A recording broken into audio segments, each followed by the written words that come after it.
这是历史上第一个提前解放人类劳动力的国家，全体国民将不再需要工作，生产制造都交由机器人完成。可奇怪的是，政策还未普及，整个国家就莫名消失了。本想一睹盛况的旅行家奇诺来到附近时，也并没找到这个国家，只发现了一个坐落山间的诡异别墅。老婆婆自称是这个家的机械女佣，对于旅行者他们都会热情招待。而奇诺已经几天没有休息了，当即准备入住这里。就在婆婆准备糕点的功夫，她却无意间发现了这个豪宅中的秘密基地。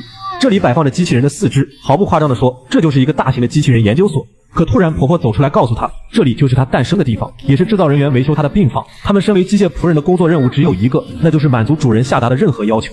终于在晚餐时间，奇诺等到了回来的一家三口，他们热情地招待奇诺，而婆婆也退下了餐桌，准备去补充电源。可这家人接下来的举止却十分奇怪，明明做好的食物他们一口不动，没等奇诺享用完，他们顺势就把饭菜全部倒进了垃圾桶。事后婆婆询问，他们却全部夸赞起她的手艺。美味しかったよ。美味しかった。鳥は最高だったわ。いつもありがとう。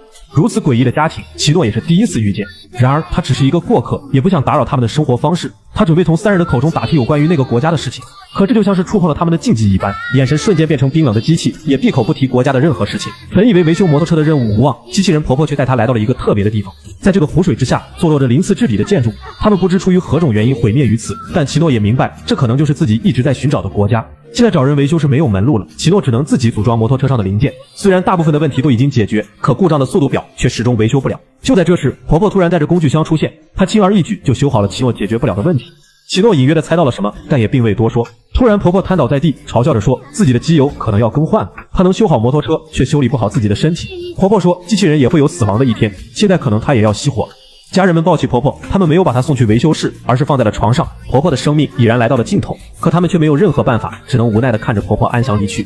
其实这几天奇诺就明白，她并非是机器人，她参加了老人的葬礼，而一同下葬的还有婆婆的丈夫和儿子。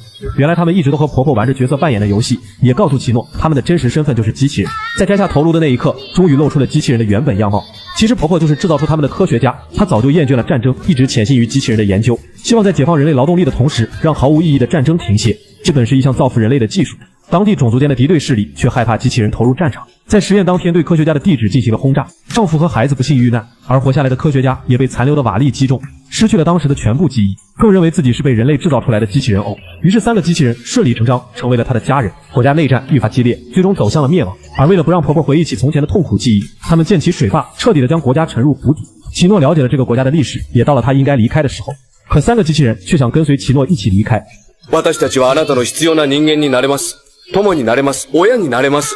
子になれます。恋人になれます。しもべになれます。敵になれます。奇诺最终还是因为本身的原因拒绝了。他认为机器人不需要为谁而活，自己去开启新的人生，也许是另一种生活方式。可他们本就是因服务人类而生，现在没有了活下去的目标，他们进而选择沉入湖底，进入永远的沉睡。人们忙碌的一生一直在替人而活着，总在别人的世界寻找存在感。可问题是，总有一天你会被世界抛弃，就像机器人一直拯救着婆婆，婆婆也一直救赎着对方，而一旦失去一方，另一方也会分崩离析。如果说机器人在为婆婆而活着，那你的生活是为谁而活？是你自己呢，还是某一个人？又或者只是为了简单的活着而活着？人们忙碌一生，一直在替人而活着，总在别人的世界寻找存在感。可总有一天你会被世界抛弃，这一句就是故事的核心。而这个国家试图用机器人解放人类，却忘了最重要的一件事：当你失去目标与意义，即便不必工作，也可能只剩下程序。婆婆忘记自己是科学家，机器人忘记自己是工具，他们都活成了彼此的影子。那么你呢？当工作、身份、关系都剥去时，你还剩下什么？真正的自由不是别人给的解放，而是自己找到的意义。